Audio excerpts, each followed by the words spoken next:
Hello, gamer students, or confused Americans that have no clue what a kilometer is. I am here to teach you. This is the beginning of a new series called Gamer Explains. Whether it be like science, math, I'ma just explain whatever I can from school. It basically gives me a recap and it gives you a recap. And this could be for future reference. Possibly, if I go over this in high school and I have no clue what to do, I'll just look back on this video. All right, so this is coming from a person who got a 104 on the metric system quiz. I don't have it here with me, but I do have the study guide.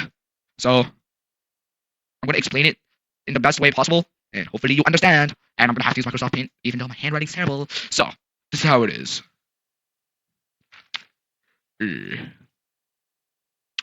This is the metric system.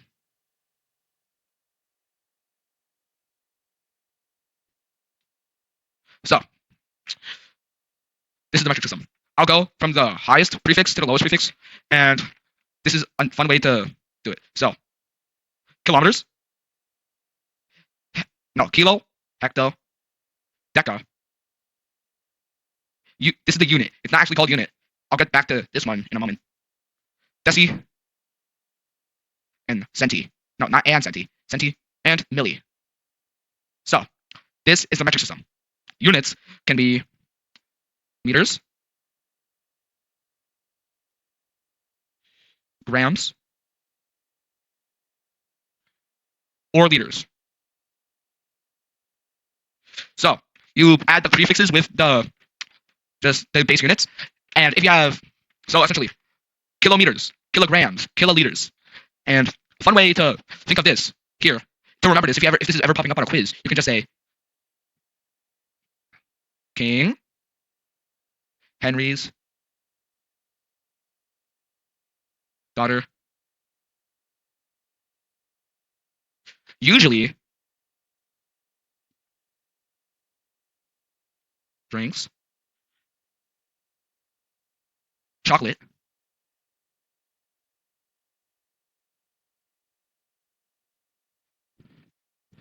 milk. So to remember it, you repeat the phrase King Henry's daughter usually drinks chocolate milk. Daughter. So there's two D's in the metric system, deca and deci. Deca has an A after it. Don't forget that. Deci only has one D. So daughter has a DA, and drinks just has a D. So that's one way to remember it. So the K stands for kilo, the H stands for hecto, the D stands for deca, the U stands for unit, the D stands for deci, the C stands for centi, and the M stands for milli. So you start at the given unit and count the spaces to the unit you want to convert it. Move the decimal point in that direction, the number of spaces. Small unit to large unit, the number will get smaller. Large to small, until the unit number will get bigger. So, for example, this is how you do it. 2.34 kilometers. But before I continue with this, I need to show you what each one stands for, right? So, kilo is, I'm pretty sure, 1,000. Yep, I'm right. Hecto is 100. Like, this is its value. Deca is 10. And unit is 1. Deci is 1/10, or 0.1. Centi is 1/100th. And milli is 1/1000th. So, if you go back onto the line,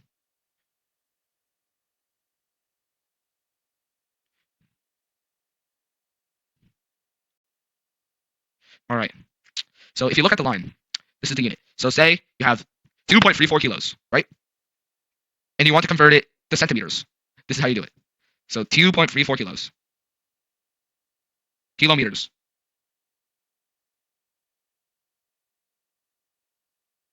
Or km for short. 2.34. You want to convert this to centimeters. So what you do is, since kilometers is bigger than centimeters, you move the decimal point right. 1, 2, 3, 4, 5. 5 places. So this should be hold up. 200,000 234,000 kilometers. I mean, no, centimeters. Centimeters.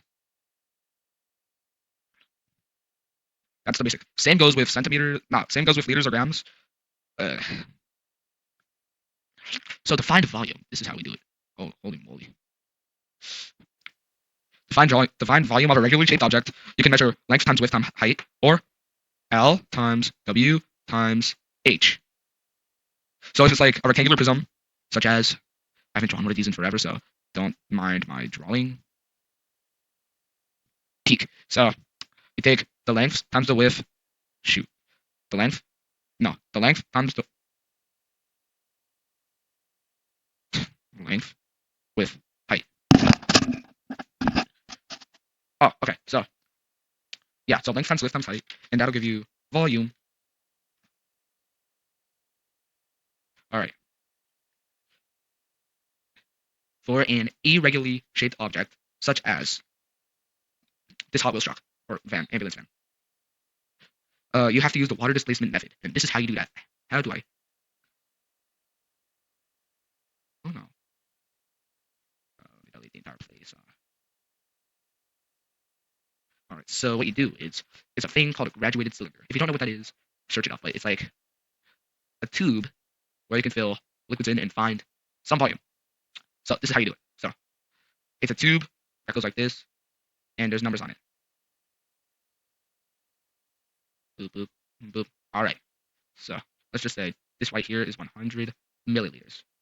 They come in different sizes too. So if you want to use water displacement for a slightly bigger object, such as a broken brick, I don't know. It's just an example. Don't hate me. So what you do, you fill the water up to 100 milliliters, right there. So I can just, that's water, that's water, that's water. So yeah, what you do, make sure the water is exactly 100 milliliters, and then you drop the Hot Wheels ambulance inside of the graduated cylinder. So you drop it in. All right. So then after that's done, after you like drop it in to 100 milliliters, this is just example. Don't mind my bad drawing. So now the thing has just dropped to the bottom, sunk to the bottom, right? Yep, that's the Hot Wheels ambulance. And let's say this was 100. If I'm just gonna guess, it's probably just gonna be like 20 milliliters more. So what you do is you check it. Let's just say this right here is 120 milliliters.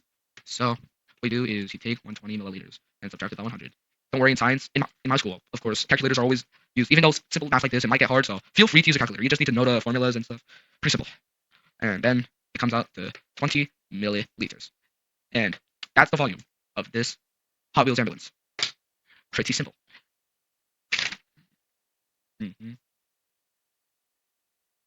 Yep. The difference is the volume, which is correct. That is volume. Oh.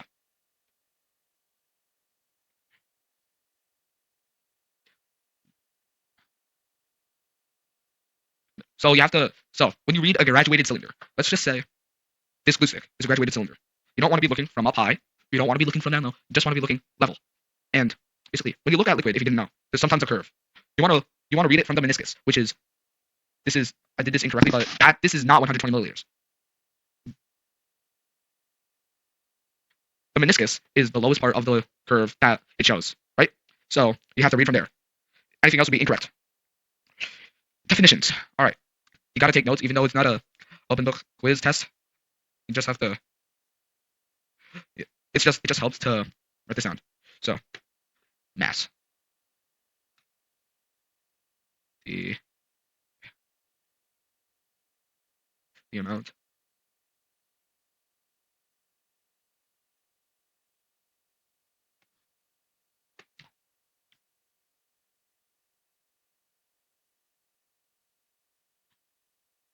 Mass is the amount of matter that an object contains. You need to remember this. Volume.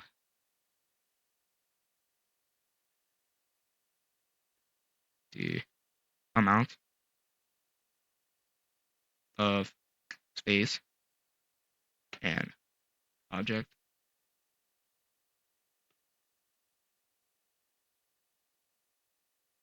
and density. Yeah? The amount of matter in a given space.